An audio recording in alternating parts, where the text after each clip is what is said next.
ഇപ്പോൾ മുൻ ആരോഗ്യമന്ത്രി കെ ശൈലജ ടീച്ചർ നമുക്കൊപ്പം ചേരുന്നു. ശ്രീമതി കെ ശൈലജ, വലിയ ഒരു കോവിഡ് ആശങ്കകളൊക്കെ അതിജീവിച്ച ആ റെക്കോർഡുമായി മുന്നോട്ട് നിൽക്കുന്ന ഒരു സംസ്ഥാനം, ആ ഖ്യാതി ഉണ്ടായിരുന്നതാണ് താങ്കൾ തന്നെ ആരോഗ്യമന്ത്രിയായിരുന്ന കാലത്തും.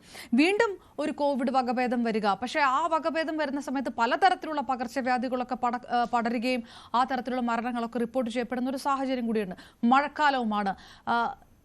സുസജ്ജമാണോ കേരളത്തിലെ ആരോഗ്യ മേഖല ഇത്തവണത്തെ ഈ കോവിഡിനെ മറികടക്കാൻ? കേരളത്തിലെ ആരോഗ്യ മേഖല പൊതുവെ പൊതുജനാരോഗ്യ ശൃംഖല വളരെ ശക്തമാണ്. അതിനെ കൃത്യമായിട്ട് ഉപയോഗപ്പെടുത്തിക്കൊണ്ടാണല്ലോ നമ്മൾ കോവിഡിനെ നേരിട്ടിരുന്നത്. മറ്റൊരു സംസ്ഥാനങ്ങൾക്കും ഇല്ലാത്ത ഒരു പ്രത്യേക ബുദ്ധിമുട്ട്, വൾണറബിലിറ്റി എന്ന് പറയും, അത് കേരളത്തിനുണ്ട്. അത് ഏത് പകർച്ചവ്യാധി വരുമ്പോഴും അതിന്റെ കാരണം നമ്മുടെ പബ്ലിക് ഹെൽത്ത് സിസ്റ്റം എത്ര സുസജ്ജാണെങ്കിലും നമുക്ക് വെല്ലുവിളികളായിട്ട് വരുന്നത് ഒന്ന് നമ്മുടെ ജനസാന്ദ്രതയാണ്. നമ്മൾ ഇത്രയും തിങ്ങിപ്പാർക്കുന്ന ഒരു പ്രദേശം ഇന്ത്യയിൽ വേറെ ഇല്ല എന്ന് തന്നെ പറയാം. 860 ഒരു സ്ക്വയർ കിലോമീറ്റർ നമ്മുടെ ജനസാന്ദ്രത. അത് നമുക്ക് വലിയ വെല്ലുവിളിയാണ്. അതുകൊണ്ടാണ് നമ്മൾ ഏറെ പ്രിക്കോഷൻ, ഏറെ മുന്നൊരുക്കങ്ങൾ നടത്തുന്നത് ഒരു പകർച്ചവ്യാധിയുടെ മുന്നിൽ. അതുപോലെ തന്നെ ഓൾഡ് ഏജ് പോപ്പുലേഷൻ നമുക്ക് വളരെ കൂടുതലാണ്. ഏകദേശം 20% മൊത്തം പോപ്പുലേഷന്റെ ജനസംഖ്യയുടെ. അപ്പൊ അതും ഈ കോമോർബിഡിറ്റി ഉള്ളവർക്ക് കോവിഡ് വരുമ്പോഴാണ് മരണകാരണമായിട്ട് കൂടുതലും മാറുന്നത്. അപ്പൊ ആ വശവും നമ്മൾ ശ്രദ്ധിക്കണം. നമ്മൾ അതുകൊണ്ട് കോവിഡിന്റെ മുന്നൊരുക്കങ്ങളിൽ പ്രധാനമായിട്ട് ചെയ്യുന്നത് ഒന്ന് ഈ പകർച്ച തടയാൻ ആവശ്യമായിട്ടുള്ള സംവിധാനങ്ങൾ സ്വീകരിക്കുക എന്നുള്ളതാണ്. അതായത് കണ്ടെയ്ൻമെന്റ് മെത്തേഡ് നമ്മൾ പറഞ്ഞത്. എന്നാൽ പഴയതുപോലെ ലോക്ക്ഡൌൺ ഒക്കെ പ്രഖ്യാപിച്ചുകൊണ്ട് ഇനി നമുക്ക് അങ്ങനെ അതിനെ നേരിടാൻ കഴിഞ്ഞൊന്നും വരില്ല. പക്ഷേ ജനങ്ങളിൽ നല്ല ബോധവൽക്കരണം ഉണ്ടാക്കിക്കൊണ്ട് പനിയോ ജലദോഷമോ ഉള്ളവർ പുറത്തിറങ്ങുമ്പോൾ മാസ്ക് ധരിക്കണം എന്നുള്ളത് നിർബന്ധമാക്കണം. അതുപോലെ അത്തരമുള്ള ആളുകൾ വീട്ടിലും പരസ്പര സമ്പർക്കം ഒഴിവാക്കിയിട്ട്, ഇപ്പൊ ഏത് പനിയാന്നൊന്നും പെട്ടെന്ന് മനസ്സിലാവില്ല, പക്ഷെ ഏത് തരത്തിലുള്ള പനിയോ ചുമയോ ഒക്കെ ഉണ്ടാകുമ്പോൾ ഒരു ഐസൊലേഷൻ, വീട്ടിനകത്ത് തന്നെ ഒരു ബബിൾ അവനവൻ സൃഷ്ടിക്കുക എന്ന് സാധാരണ പറയാറുണ്ട്. മറ്റുള്ളവർക്ക് പകരാതിരിക്കാനുള്ള ഒരു സംവിധാനം ഉണ്ടാക്കാൻ മുഴുവൻ ജനങ്ങളും സന്നദ്ധമാകണം എന്നുള്ളതാണ് പറയാനുള്ളത്. അതുപോലെ ആശുപത്രികളിൽ ഗവൺമെന്റ് കാര്യങ്ങളെല്ലാം പറഞ്ഞിട്ടുണ്ട്. ആരോഗ്യ വകുപ്പ് എല്ലാ ആശുപത്രികളിലും പനി ക്ലിനിക്ക് ഇപ്പൊ അടിയന്തരമായിട്ട് നമ്മൾ തുറന്നിട്ടുണ്ടെന്നാണ് ഞാൻ കരുതുന്നത്. തുറക്കേണ്ടതാണ്. അപ്പൊ ആ പനി ക്ലിനിക്ക് വഴി സംശയകരമായിട്ടുള്ള കേസുകൾ ഉടനെ പരിശോധനക്ക് വിധേയമാക്കി ഐസൊലേറ്റ് ചെയ്യുക അവരെ എന്നുള്ളതാണ് ഏറ്റവും ശാസ്ത്രീയമായിട്ട്. പക്ഷേ Shrimati K Shailaja, doctor S ലാലും നമുക്കൊപ്പം ഈ പാനലിനകത്തുണ്ട്. അദ്ദേഹം കോൺഗ്രസ് നേതാവ് എന്നത് ഉപരി ഒരു ആരോഗ്യ വിദഗ്ധൻ കൂടിയാണല്ലോ. തിരുവനന്തപുരം മെഡിക്കൽ കോളേജ് അടക്കമുള്ള ഇവിടെയുള്ള സ്ഥിതി എത്രത്തോളം മോശമാണ് എന്ന് അദ്ദേഹം പറയുന്നു. ഡോക്ടർ എസ് സന്തോഷ് കുമാറിനെ ഇരുത്തിക്കൊണ്ടാണ് പറയുന്നത്.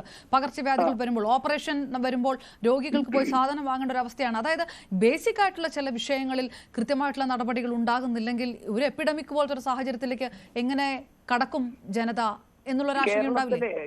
കേരളത്തിലെ ആശുപത്രികളിൽ ഈ പറയുന്ന അപകടമൊന്നും ഇല്ല. കാരണം നമ്മള് പബ്ലിക് ഹെൽത്ത് സിസ്റ്റത്തെ കമ്പയർ ചെയ്യേണ്ടത് മറ്റു സംസ്ഥാനങ്ങളെയോ മറ്റു രാജ്യങ്ങളിലെയോ സ്ഥിതിയായിട്ട് ബന്ധപ്പെടുത്തിയിട്ടാണ്.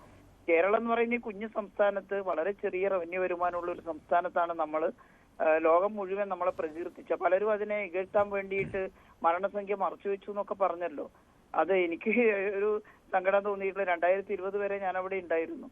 2020 അവസാനം എക്സസ് ഡെത്ത് അനാലിസിസ് നടത്തിയപ്പോൾ 2019 മരണം കുറഞ്ഞ സംസ്ഥാനമായിരുന്നു കേരളം. അന്ന് മരണസംഖ്യ മറച്ചു വെച്ചിട്ടുണ്ടെങ്കിൽ ആ മരണം ജനറൽ ഡെത്തിൽ പോയി ചേരും.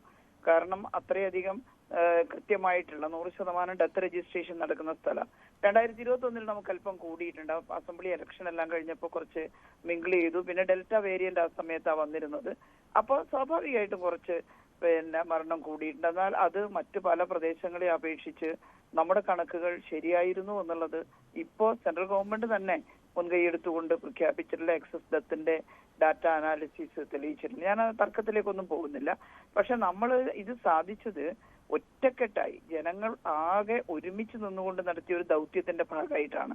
നമുക്ക് താരതമ്യേന മെച്ചപ്പെട്ട പബ്ലിക് ഹെൽത്ത് സിസ്റ്റം ഉണ്ട് എന്നുള്ളത് നമ്മളെ നന്നായിട്ട് സഹായിച്ചിട്ടുണ്ട്. കൂട്ടത്തിൽ ജനങ്ങളെ ബോധവൽക്കരിച്ചുകൊണ്ട് ബ്രേക്ക് ദ ചെയിൻ ക്യാമ്പയിൻ ഒക്കെ നമ്മൾ അങ്ങനെയാണ് വിജയിപ്പിച്ചത്. എത്ര ആളുകളാണ് അതിൽ വോളണ്ടിയർമാരായിട്ട്. ആത്മവിശ്വാസം ഇപ്പോഴും ഉണ്ട്. ഇപ്പോഴും ആ തരത്തിൽ തന്നെ ഉറപ്പായിട്ടും ഇപ്പോ നമ്മള് എനിക്ക് തോന്നുന്നത് അത്ര ഭയക്കേണ്ടതില്ല. കാരണം ഇപ്പോഴുള്ള JN1 എന്ന് പറയുന്ന വേരിയന്റ്, അതായത് അത് പഴയതുപോലെ അത്ര ഒരു ബുദ്ധിമുട്ടുണ്ടാക്കുന്നതല്ല എന്നാണ് വിദഗ്ധർ. നമുക്കറിയില്ലല്ലോ, ഇത് ഡോക്ടർമാരും വിദഗ്ധരുമാണ് ഇത് പറയുന്നത്.